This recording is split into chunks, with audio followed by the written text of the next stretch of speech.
Having a solid brief to work from when working with clients is an essential step in order to gauge the success of any project.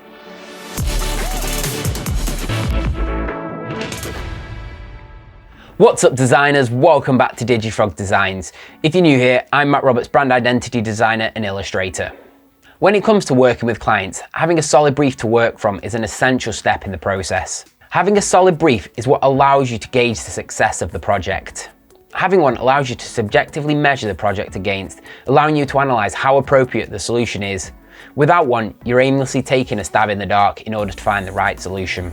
So today, we're going to be taking a look at the questions you should be asking before working on a logo design or branding project. Before we get started, don't forget to smash that subscribe button. We post new videos every Wednesday helping you become a better designer. The process of putting together a brief can be a tricky one, as you don't want to ask too many meaningless questions, but you need to ask enough so you're not wasting time taking guesses. There are many ways you can approach asking these questions, but rather than making it like a pub quiz with relentless onslaught of questions, I always like to try and make it more of a conversation that I carefully steer to find the answers to the questions that I need. One way that you can approach this is by putting together a specific process you follow with each and every client.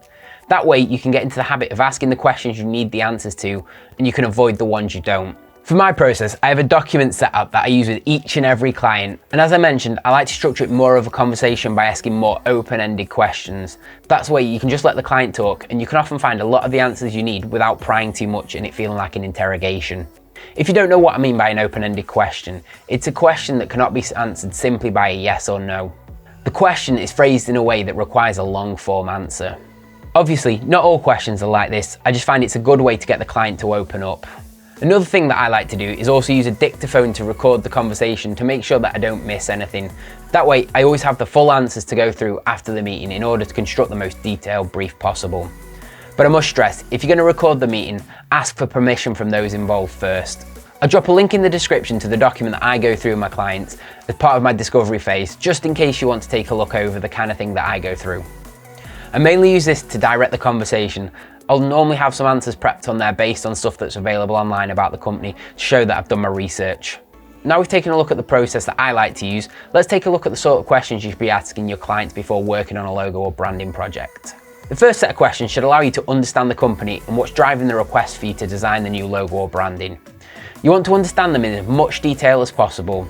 So some of the questions you could be asking are: when was the company founded? What is the motivation that led to start the company? What has driven the request for the new logo or branding? In which market does the company operate? What is the company's biggest competitor? What is your USP? What are the strengths of the company? After you understand the company, you want to talk about the existing corporate image and understand the existing brand, if any at all.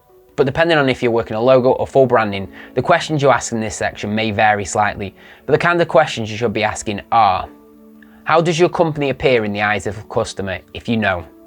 How would you define your company in one word? Do you already have a logo that you're currently using? What works with the current logo? What doesn't work with the current logo? Why did you choose that logo? What is the feedback from your customers about your current logo? After you've talked about the existing corporate image, you want to try and find out about the target audience. This is what you'll use to base all of your decisions on as you move forward through the project. And the more you understand about the target audience, the better you can create a relevant design that lasts the test of time and appeals to them. When finding out about the target audience, the kind of questions you want to be asking are: what is your target audience? Do you have a business that is well defined with the audience? Is the audience unique, or is the company segmented into several different audiences? What channels do you use to communicate with your audience? What tone of voice does your company have towards your target audience?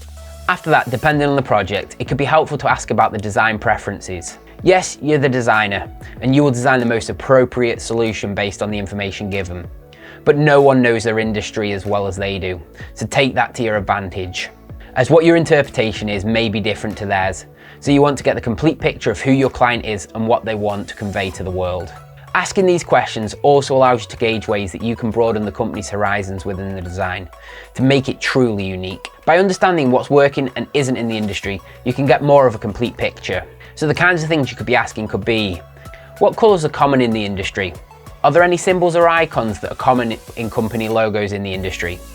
Do you have any preferences about the elements you would like to use to create the logo? Are there any particular needs or restrictions in the market in which the company operates? The final area, and this is one that most designers do not like to talk about at all, but that is timescale and budget. And when it comes to budget, I prefer to refer to the design as an investment for the business. So the questions I like to ask are, how much are you looking to invest in the project? When would you like to see the first drafts of the work? When would you like to have the work completed by? Obviously, you as a designer will have to generate the most relevant questions for each particular client. And a lot of these questions are more relevant to a pre-vetted client that you've already arranged an in-person or video meeting with. But you need to get into the habit of asking the right questions to streamline your process. One caveat when talking about budgets is if it's a large project, you want to leave talking about the budget until later on. But if it's a smaller project, you may want to talk about it early on to gauge how you'll proceed. I'll add a written transcript of this video to my blog. That way, if you want to take a look back over any of the questions, you can. And also try and add a few extra examples on there as well. Thanks for watching, designers. If you like this video, smash that subscribe button, give it a like, and also don't forget to ring that notification bell so you get notified every time we post a new video. Share this video with your friends on social. It really helps reach more people, educate them on building better brands and showing them what actually goes into designing them. And shop the merch to support the channel and show you're part of the DFD crew. I'll catch you next week, designers.